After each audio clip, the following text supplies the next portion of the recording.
Dear brothers, I can challenge you, I can challenge everybody. The only one true religion is Islam. The only one true religious book is Quran. The only one true prophet Muhammad sallallahu. Just আমি এতটুকু কথা আগে বলেছি যে আমি সব মানুষকে challenge দিলাম, গোটা পৃথিবীতে একমাত্র সত্য ধর্ম ইসলাম। বলেন একমাত্র সত্য ধর্ম কি? আমি পৃথিবীর একমাত্র সত্য কিতাব আল কোরআন। বলেন সত্য কিতাব কি? একমাত্র সত্য নবী মুহাম্মাদুর সাল্লাল্লাহু আলাইহি ওয়াসাল্লাম। আমি যখন এই কথা বলেছি তখন সব ধর্মের মানুষের চোখ বড় বড় হয়ে গেছে, এত বড় বড়, মনে হয় যে না জানা আমাকে গিলে ফেলবে, কারণ সবার তো গায়ে লাগছে।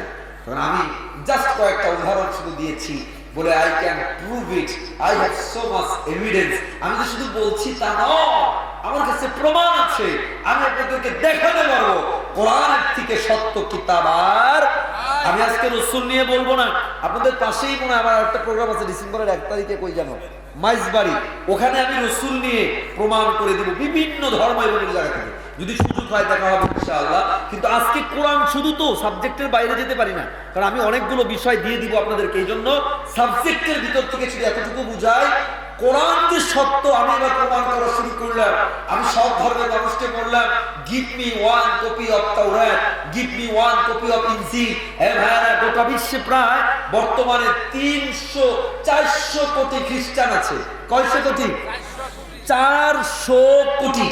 আমি বললাম গোটা পৃথিবীর 400 কোটি খ্রিস্টান মিলে আপনারা আমাকে give me one copy of ইনজিল, আপনাদের যে ধর্মীয় গ্রন্থ ইনজিল, যার বর্তমান নাম বাইবেল, বাইবেলের একটা অরিজিনাল কপি আমাকে দেন। কি বলেন, দিতে পারবে?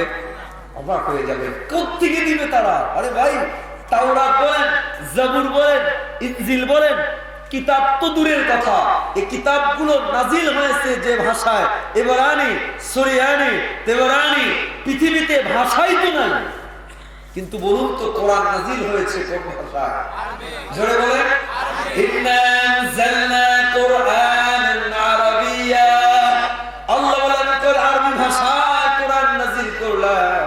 আমি এবার লোকদেরকে বলা শুরু করলাম, গোটা পৃথিবীর সব খ্রিস্টানরা মিলে, সব ইহুদিরা মিলে, সব ধর্মের মানুষ মিলে আপনাদের একটা কিতাব আমার যদি দেখাতে পারে, আই মাস্ট সারেন্ডার হিয়ার, আমি এখানেই সারেন্ডার হয়ে যাব। কিন্তু আমারে বলেন, পৃথিবীর সব ধর্মের মানুষ মিলে তাদের একটা কিতাবও কি দেখাতে পারবে? কি পারবে? কিন্তু আমার এবার বলেন, এবার আমি তাদেরকে ডাক দিলাম, come to me, how much copies of the Quran do you want in the whole world? How much copies of the Quran do you want? আমার কাছে আসেন, আমার ইসলাম, আমার কোরআন গোটা বিশ্বের ভিতরে কত কপি চান? 1450 বছর আগে নাযিল হয়েছে। একটা জবর জের নোক্তা পরিবর্তন হওয়া ছাড়া, একটা জবর জের এমনকি দাল কমা নোক্তা পরিবর্তন হওয়া ছাড়া গোটা বিশ্বের ভিতরে কোটি কোটি কোরআন আমি দেখাতে পারবো। বলেন পারবো না? পারবো না? বর্তমান আপনি আফ্রিকার জঙ্গলে যান, আফ্রিকার জঙ্গলে ছোট্ট একটা মসজিদের ভিতরেও আপনি কোরআন শরীফ পেয়ে যাবেন। অবাক করার ব্যাপার হলো, বাংলাদেশের কোরআন, সৌদির কোরআন, আফ্রিকার কোরআন, গোটা বিশ্বের কোরআনের ভিতরে একটা নোক্তারও পরিবর্তন নাই। কি আজীব! আফ্রিকার মানুষ প্রায় 100 ভাষায় কথা বলে, গোটা বিশ্বে প্রায় 4000-এর বেশি, 9000-এর বেশি ভাষা রয়েছে। কেউ বাংলা ভাষী, সে ইংরেজি আরবি হয়তো আফ্রিকান বলতে পারে না, আফ্রিকার মানুষ বাংলা বুঝেও না। কিন্তু কি আজীব ব্যাপার, গোটা বিশ্বের সব ভাষার মানুষ, সব আকৃতির মানুষ কোরআন পড়ছে। তো আলহামদুলিল্লাহ রাব্বিল আলামিন, একই সুরে, একই টোনে, একই লাহানে, একই উচ্চারণে, সুরের বেষ্টন হতে পারে কিন্তু উচ্চারণে, প্রনাউন্সিয়েশনে কোথাও পার্থক্য নাই। এটাই বোঝায় কোরআনের থেকে সত্য আর কিছু না। কথা বলে না, ঠিক কিনা বলেন? শুধু কি তাই? আল্লাহু আকবার। কোরআন যদি পৃথিবীতে ধরলাম কাগজের কোরআন যদি বাদও দেয়, গোটা বিশ্বে এমন একবার মনে পড়ে গেল, আমাদের যখন ব্রিটিশ শাসন ছিল, এদেশে ব্রিটিশ শাসন ছিল, 200 বছর করেছে তারা। ব্রিটিশদের শাসনকালে একজন মুসলমান বন্ধু আর একজন খ্রিস্টান বন্ধু। ওই খ্রিস্টান বন্ধু লন্ডন থেকে তাকে ডিউটি দেওয়া হয়েছে দিল্লিতে। দিল্লিতে ডিউটি কি তার, সে গোটা ভারত মহাদেশ থেকে, তার একজন মুসলমান বন্ধু লন্ডন থেকে দিল্লিতে আসছে। আসার পরে খ্রিস্টানকে ডাক দেওয়া হয়, বন্ধু তুই লন্ডন ছেড়ে দিল্লিতে কি করিস? ওই সময় দিল্লিতে শাসন চলে ভারত মহাদেশে। তোর এই খ্রিস্টান বন্ধু বলে, বন্ধু তোরা তো বলা যাবে না, কিন্তু তুই তো আমার ক্লোজ ফ্রেন্ড, বুঝন ফ্রেন্ড, আর তোকে একটু দেখাই। তো মুসলমান বন্ধুরে টান দিয়ে নিয়ে একটা গুডাউনে গেছে। গুডাউনের ভিতরে গিয়ে দেখে হায় হায় কোটি কোটি কোরআন শরীফ তারা কিনে কিনে আগুন দিয়ে জ্বালায়া পোড়ায় দিয়েছে। মুসলমান বন্ধু ডাক দিয়ে বলে, কি করতো, কাজটা কি? খ্রিস্টান বন্ধু বলে, বন্ধু আমার দেশের লোকেরা আমাকে মিশন দিয়েছে, বিশাল একটা টিম দিয়েছে, গোটা ভারত মহাদেশ থেকে আমরা কোরআন যা যেই দোকানে যেই কুতুবখানায় যেই জায়গায় কোরআন পাই কিনে কিনে আগুন দিয়ে জ্বালায় পোড়ায় দেই, যেন কোরআন শরীফ এখানে না থাকে। তখন মুসলমান বন্ধু একটু ওই খ্রিস্টানদের ডাক দিয়ে, বেটা তোরা যে কোরআনটা পড়াস তুই কি জানিস সেটা কাগজের কোরআন, কাগজের কোরআন। ভারত মহাদেশে এমন লক্ষ লক্ষ জীবন্ত কোরআন আছে, যারা হাঁটে চলে খায় ঘুমায়, আবার তাদের সিনার ভিতরে আল্লাহ 30 পারা কোরআন বদ্ধমূল করে দিয়েছে। তখন খ্রিস্টান বন্ধু বলে, তাই নাকি? বলে হ্যাঁ, দেখাতে পারবা? হ্যাঁ চলো। তখন মুসলমান বন্ধু খ্রিস্টান বন্ধুর হাতটা ধরে নিয়ে গেছে দিল্লির শাহী মসজিদ। এখানে আমি গিয়ে দেখে এসেছি, এখনো আছে হাফখানা। ওই সময় একটা বড় হিফজখানা ছিল দিল্লির শাহী মসজিদে। ওই মসজিদে হিফজখানায় এক কর্নারে নিয়ে ওই খ্রিস্টান বন্ধুরে বসাইছে। বসায়া 10-12 বছর হবে, 13 বছর হবে, একটা ছোট্ট হাফিজে কোরআন তারে ডাকাইছে। তারে ডাকায়া ওই খ্রিস্টান বন্ধুর সামনে বসায়া হাফিজে কোরআনকে বলে, তো তেলাওয়াত করো শুরু থেকে শেষ পর্যন্ত। শুরু করেছে ছোট্ট হাফিজে কোরআন, শুরু করেছে আলহামদুলিল্লাহি রাব্বিল আলামিন আর-রাহমানির রহিম মালিকি ইয়াউমিদ্দিন ইয়্যাকা না'বুদু ওয়া ইয়্যাকা নাস্তাঈন। গোটা কোরআন তেলাওয়াত চললো, সারাটা রাত পার হয়ে গেল। ফজরের আযান ভেসে আসলো, ছোট্ট বাচ্চার জবান দিয়ে কোরআন শেষ হয়ে গেল। কুল আউযু বিরাব্বিন নাস ইলাহিন নাস মালিকিন নাস ইলাহিন নাস মিন শাররিল ওয়াসওয়াসিল খান্নাস। গোটা কোরআন খতম হয়ে গেল। মুসলমান বন্ধু তাকায় দেখে ওই খ্রিস্টান বন্ধুর চোখ দিয়া ঝরঝর করে পানি ঝরা শুরু হয়ে গেছে। মুসলমান বন্ধু ডাক দিয়ে বলে, ভাই তোর চোখে পানি কেন? খ্রিস্টান বন্ধু ডাক দিয়ে বলে, ভাই আমার দেশের লোকেরা আমারে প্রেরণ করেছিল আল্লাহর কোরআনকে জানায়া পড়ায়া দেওয়ার জন্য, কিন্তু কোরআন তেলাওয়াতের আওয়াজ আমার হৃদয়ের কুফরি গুলো জ্বালায়া আমার হৃদয়ে ঈমানের আলো জ্বালিয়ে দিয়েছে। তুমি যদি আমার দেশে যাও, আমার মা বাবাকে বলে দিও তোমাদের সন্তান যাকে প্রেরণ করেছিল কোরআন পড়ানোর জন্য, সে কালিমা পড়ে মুসলমান হয়ে গেছে। আমার ভাইয়েরা, আমি আপনাদেরকে বলি, কোরআন এমন একটি পাওয়ারফুল শক্তি, এর কাছে আসতে আল্লাহ তারে আলোকিত করে দেয়, আল্লাহ তার হৃদয়টারে আলোকিত করে দেয়। এই জন্য কাফের বেঈমানরা কোরআনকে এত ভয় পায়। তারা কোরআনকে অপমানিত করার জন্য, কোরআনের শিক্ষা, কোরআনের মিশন, কোরআনের ভীষণ বন্ধ করার জন্য এত মরিয়া কেন? ওরা জানে কোরআন যদি জ্বলে, কোরআন হলো নূর। আল্লাহ বলে দিলেন, আল্লাহ তাআলা বলেন, আলিফ লাম রা কিতাবুন আনজালনাহু ইলাইকা লিতুখরিজান নাস মিনাল যুলুমাতি ইলান নূর। কোরআন হলো আলো। কোরআন যেখানে জ্বলবে, অন্ধকার লাইট জ্বালাইলে আলো জ্বলে না? আলো অন্ধকার আলোকিত হয়ে যায়। কোরআন যেখানে জ্বলবে আলোকিত হয়ে যাবে। আমি আপনাদের কাছে ছোট্ট কোরআনের এই জায়গায় রেখে সামনে কয়েকটা জরুরি বিজ্ঞান থেকে আপনাদেরকে বুঝায় আমল দিব। এর আগে বলুন তো, যে কোরআন দামি বানায়, এই কোরআন আপনারা নিজেদের ভিতরে ধারণ করবেন তো ইনশাআল্লাহ? জোরে বলেন না ইনশাআল্লাহ।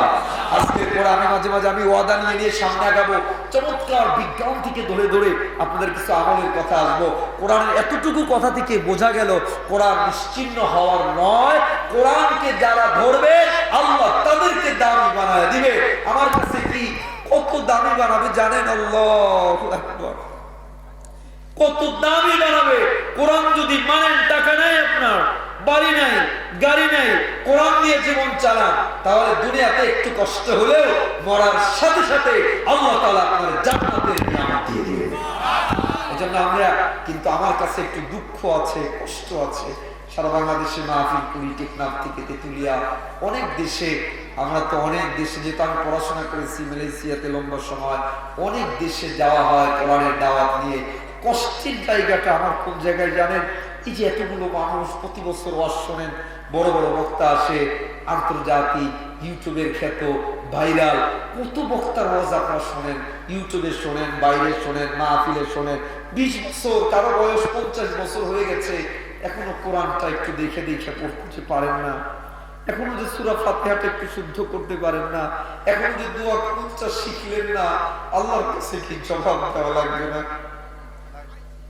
শুধু মাহফিল শুনেই যদি ক্ষান্ত করে দেন, মাহফিলের মধ্যেই যদি সীমাবদ্ধ রাখেন, নামাজের পাবন্দি নাই, কোরআনটা যে পড়লেন না, কোরআনটা যে শিখলেন না, as a Muslim, you never read the Holy Quran, you have to feel the shame. আপনাকে তো লজ্জা হওয়া উচিত। আপনি খেত খামার করতে পারেন, কোন বীজ লাগালে ভালো হয়, কেমনে ঘর বানান, সব পড়লেন, তো আল্লাহর কোরআনটা একটু দেখে দেখে শুদ্ধ করে পড়তেও পারলেন না। আল্লাহর কাছে কি জবাব দিতে পারো? হাসরের ময়দানে কোরআন যখন দাঁড়ায় বলবে আল্লাহ, সে বহুত কিছু করেছে, কিন্তু আল্লাহ আপনার কোরআনটা দেখে দেখে পড়া শেখেও নাই, কোনদিন সূরা ফাতিহাটাকে অর্থ কি কি বলতেছি জীবনে বোঝার চেষ্টা করে নাই। আল্লাহ, আমি কোরআন বিপক্ষে দাঁড়ালাম, কি বলবেন? তো কি বলবেন? কি জবাব দেবেন? প্রথম কথা, এই অনুরোধ, প্রথম একটা ওয়াদা, প্রথম, এরপরে আমি সামনে যাব। এতটুকু ওয়াদা কি আমার কাছে নিতে পারবেন? আজকের মাহফিলের পরে ইমাম আছে আপনাদের এলাকায়, মুয়াজ্জিন আছে, হাফেজ আছে, মাদ্রাসা আছে, কারো না কারো কাছে আপনারা কোরআনটা শুদ্ধ করে পড়ার চেষ্টা করবেন। সপ্তাহে ব্যস্ত মানুষ, সপ্তাহে একদিন করে পড়েন, তাও ব্যস্ত, মাসে একদিন পড়েন, চেষ্টা যে করছেন আপনি। আল্লাহ নবী বলে, মান সালাকা তারিকা ইয়ালতামিসু ফীহি ইলমা সাআলাল্লাহু লাহু তারিকান ইলাল জান্নাহ। আপনি যে চেষ্টা করতেছেন শেখার জন্য, এই শেখার উসিলায় আল্লাহ জান্নাত সহজ করবেন। প্রথমে ওয়াদা করবেন, সবাই কোরআন শিখবেন, নিজে পড়ার চেষ্টা করবেন। ওয়াদা, ওয়াদা। সবাই দুটো হাত উঁচু করে আল্লাহকে দেখাবো, গভীর রাত, দুটো হাত উঁচু করে বলেন আল্লাহ, চিৎকার দিয়ে বলেন আল্লাহ, আমাদেরকে কোরআন শেখার, কোরআন বোঝার তৌফিক দিয়ে দেন, বলেন আমিন। আরো জোরে বলেন আমিন। না, আমি আপনাদেরকে কিছু আমলে যাওয়ার আগে, কোরআন শিখবেন, যত কাছে যত আসবেন আল্লাহ আপনার তত দাম বানায় দিবে।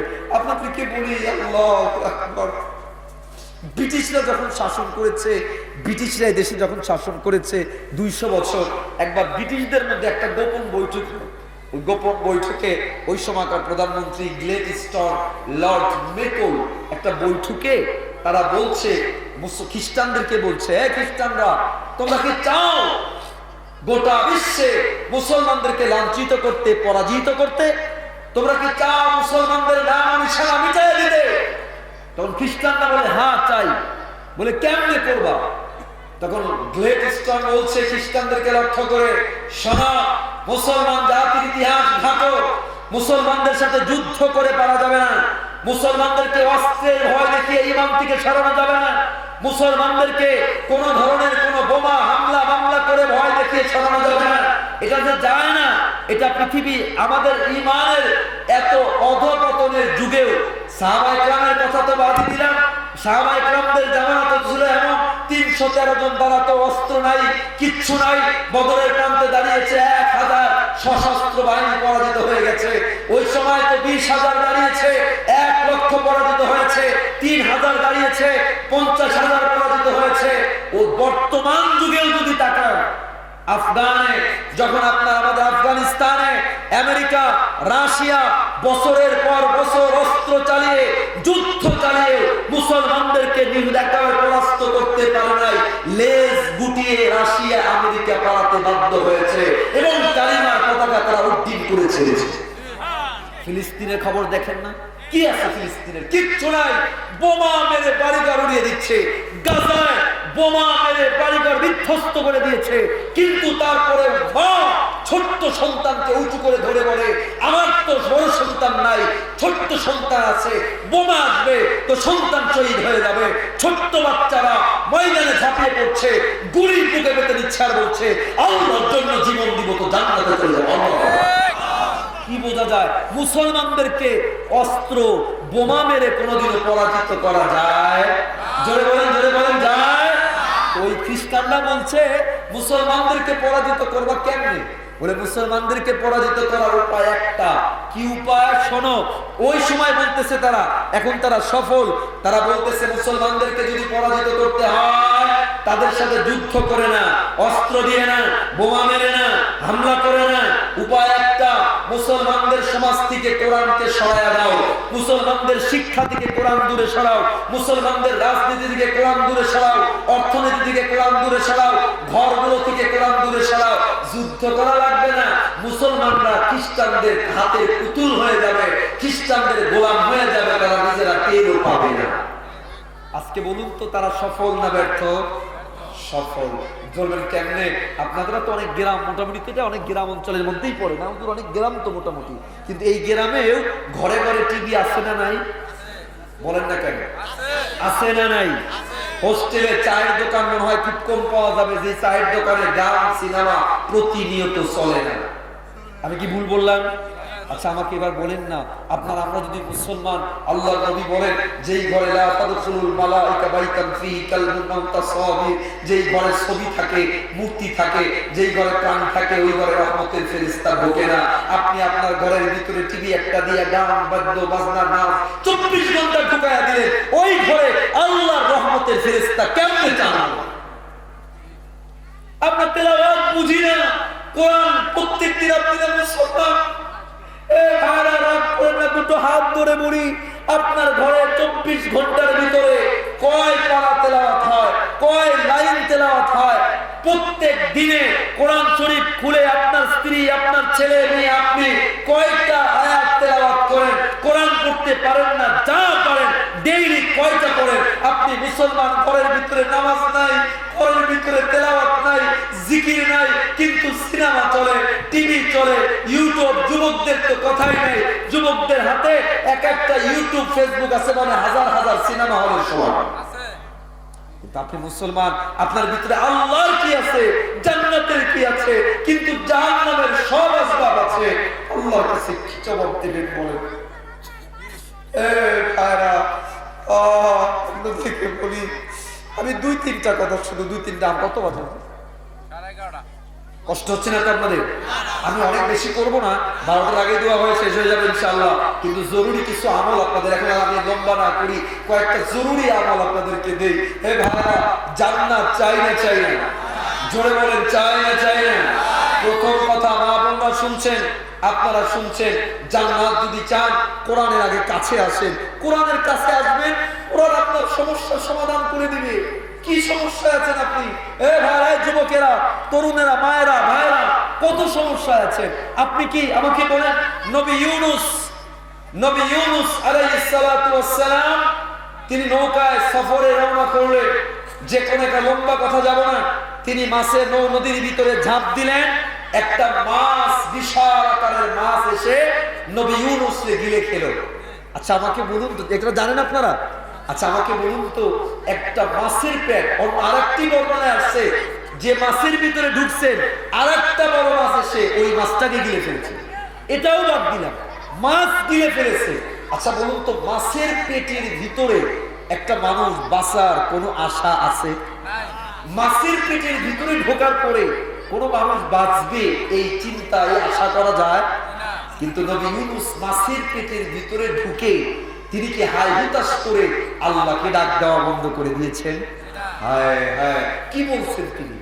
নবী ইউনূস কি বললেন বলেন দেখি? তিনি ডাক দিয়ে বলেন, আল্লাহ লা ইলাহা ইল্লা আনতা সুবহানাকা ইন্নী কুনতু মিনাজ জালিমিন। আমার ভাই, এখন থেকে কথাগুলো, প্রথম কথা, আপনার আগে ঈমান নবী ইউনূস মাছের পেটের ভিতরে ঢুকে আল্লাহর ডাক দিয়ে বলেন, আল্লাহ, মাছের পেটে জীবনের আশা নাই, ওগো রব, বাঁচার সম্ভাবনা নাই, কিন্তু আমি জানি লা ইলাহা ইল্লা আনতা, আপনি ছাড়া কেউ নাই, কিন্তু আপনি চাইলে পারেন। আল্লাহ চাইলে পারে না? পারে না? আল্লাহ ইউনূস আলাইহিস সালাম মাছের পেটের ভিতরে ঢুকে আল্লাহর ডাক দিলেন, আল্লাহ, আমি জুলুম করেছি, অন্যায় করেছি, আপনার সাহায্য চাই। আল্লাহ তাআলা সাহায্য করলেন। আল্লাহ তাআলা কিছু পরীক্ষা দেওয়ার পর আল্লাহ তাআলা মাছকে বললেন, মাছ, তোর কাজ খাবারকে হজম করে ফেলা, তুই অন্য খাবার হজম করবি, কিন্তু আমার নবীর কোন খাবার নবীকে বিন্দু পরিমাণ ক্ষতি করতে পারবি না। 40 দিন বর্ণনা এসেছে ইউনূস আলাইহিস সালাম মাছের পেটে থাকার পরে আল্লাহ আবার ইউনূস আলাইহিস সালামকে জীবিত করে ফিরে দিয়েছে। আচ্ছা বলেন তো, আগুনের ভিতরে হাত দিলে হাত পুড়বে না? পুড়বে না? পুড়বে না? পুড়বে না? ইব্রাহিম আলাইহিস সালামকে যখন আগুনে ফেলা হলো, ইব্রাহিম আলাইহিস সালাম আগুনে ঝাঁপ দিলেন, ঝাঁপ দিবেন, জিবরাইল এসে এবং আগুনের ফেরেশতা এসে বলে, ইব্রাহিম বলেন, এই মুহূর্তে আগুনটা নিভাইয়া দিন। ইব্রাহিম আলাইহিস সালাম বললেন, আমি এমন অন্ধ আল্লাহর গোলামি করি না যে আল্লাহ দেখে না। আল্লাহ যদি চায় আমি আগুনে পড়ি, আমি আগুনে ঝাঁপ দিতে রাজি। আল্লাহ তাআলা ইব্রাহিম আলাইহিস সালাম নির্ভয়ে ঝাঁপ দিলেন।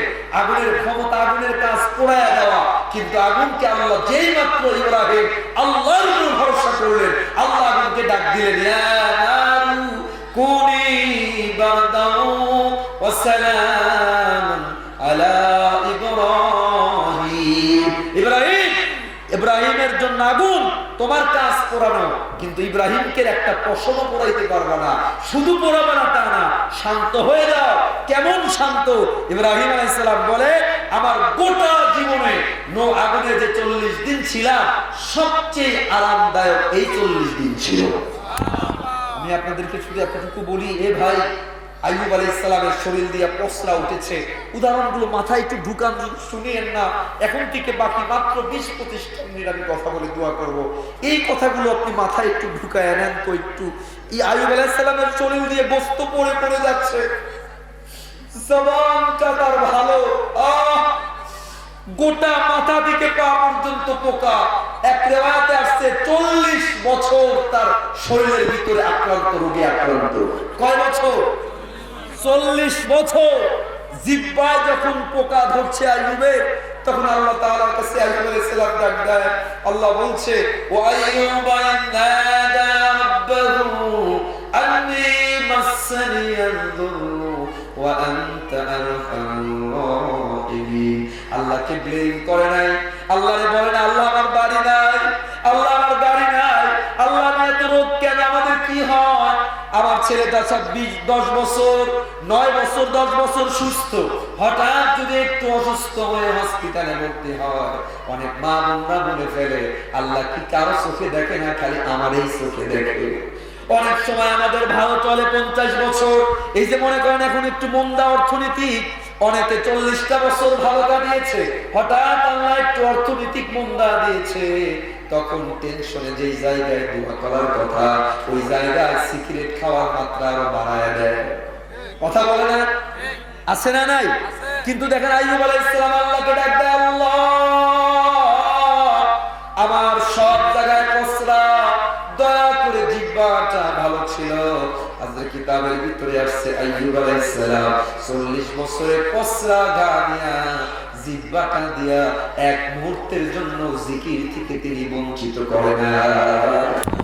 আমি আপনাকে শুধু এতটুকু বলতে চাই, আপনি তো সুস্থ, ভালো, আপনি ফজরের নামাজ তো আমাদের দ্বারা হয় না, 5 ওয়াক্ত নামাজ হয় না।